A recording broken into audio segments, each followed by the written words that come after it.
You are listening to the FEBIS podcast, and my name is Sylvia Amaral. To know more about FEBIS, visit our web at www.febis.org and follow us on LinkedIn, Facebook, and Twitter. Please subscribe to our podcast and stay tuned.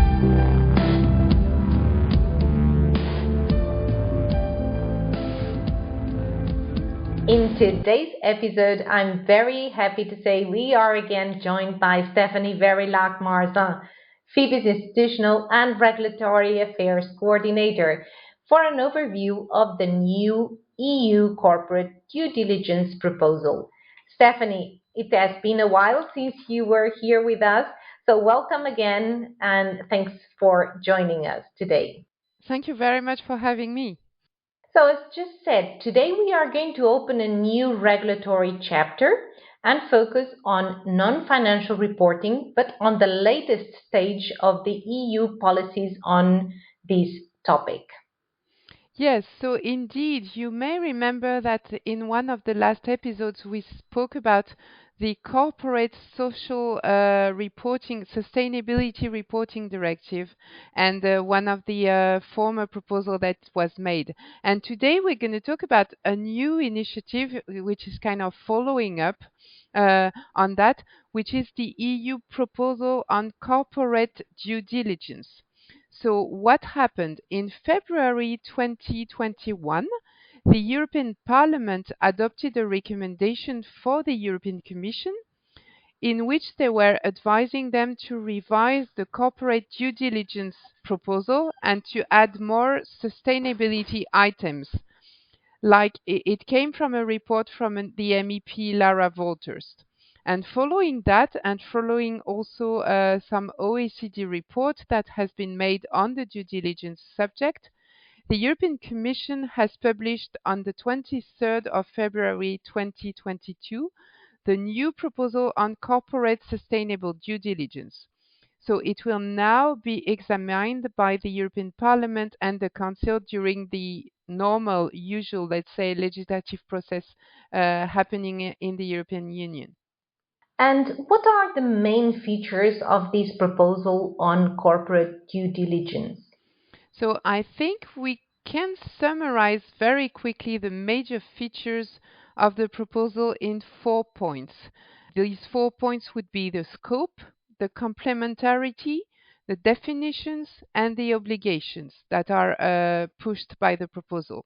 So about the scope of the proposal is that it is to be applied to large companies, which are defined into this piece of paper as companies having more than 500 employees and a turnover above 150 million euros in the EU. This is important because this is the turnover that's happening into the EU.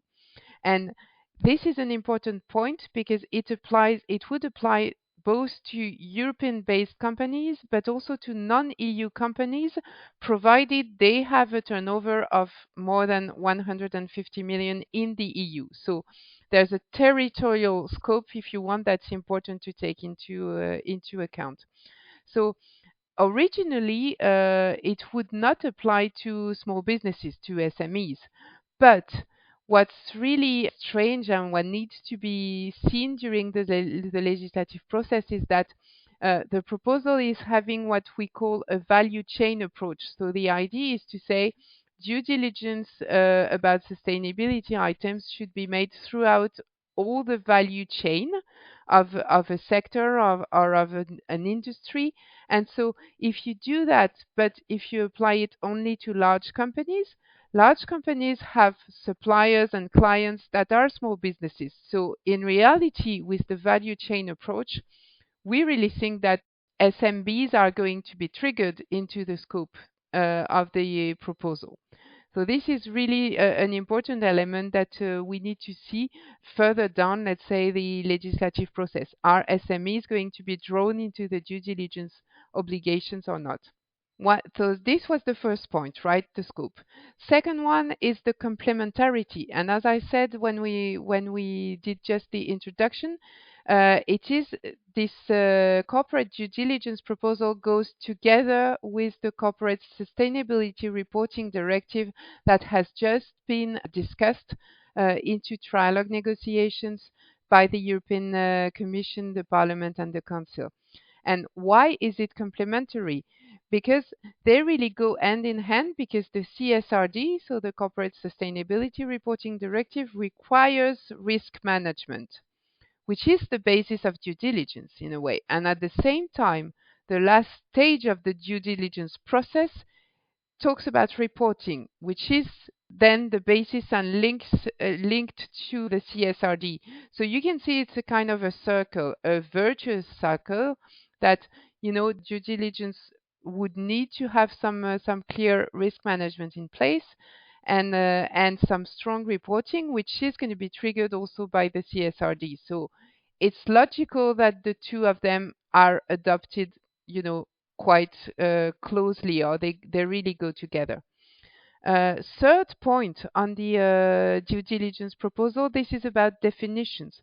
So as usual, in any kind of EU proposal, you have a lot of annexes or definitions, and in this one, there are the traditional ones, but there are also two which we think are specific and where we will need to see some clarification during the legislative process. So the first one is the definition of company. We've talked about that probably in all the podcast episodes that we did. The issue here again is a company only referring to a registered company, or does it also embark sole traders and individual enterprises? This is still a question mark. It will need to be solved. The second important definition that is really very specific to this proposal of the due diligence is about what constitutes an established business relationship. So let me stop a minute on that.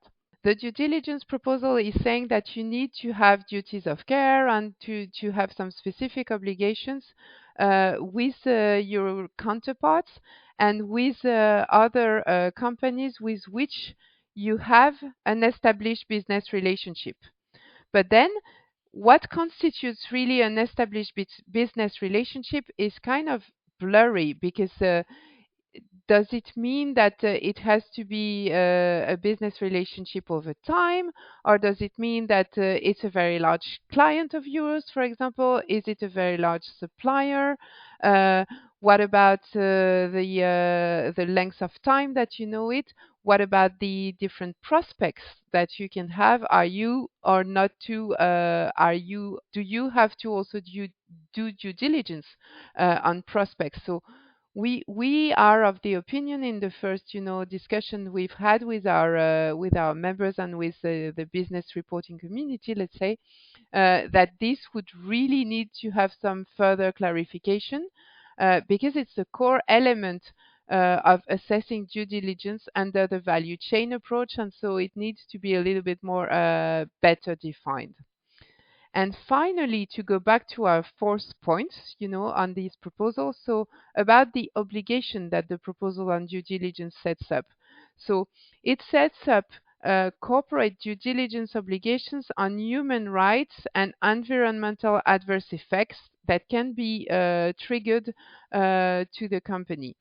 So it means that if you go back to the CSRD and the ESG, environment, it's a lot more about the E, the environment, and the S, the social and human rights approach. The proposal also very much enhances the director's duties, and it gives some stronger clarification of what constitutes a duty of care compliance. So in that sense, it's quite welcome, because sometimes it was a little bit difficult to see what was really meant by the duty of care that directors have to apply. And an important point to note too is that the companies that do not have to report on a regular basis about the due diligence obligations that are put forward by the proposal, would still have to do a yearly statement about the way their companies are triggering, are looking at all the aspects that are related to human rights and environment effects. So even if you're not subject to the full formal due diligence obligations under the scope of the proposal, you would still need to have a kind of yearly reporting in the form, for example, of a web statement or a web or a page that is provided on your website, whatever. So the idea behind that is really to have more transparency about the way companies are tackling environment and human rights and social prospects.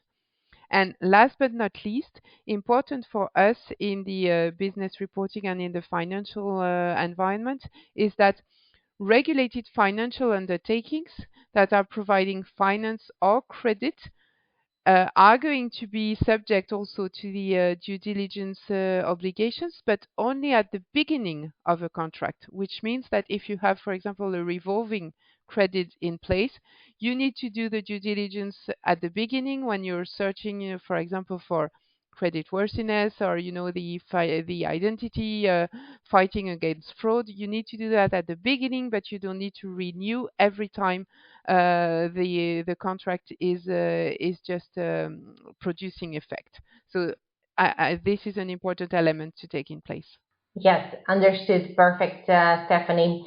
So, coming to this point, what would you say are the key questions to solve within the legislative process in the European Parliament and the Council?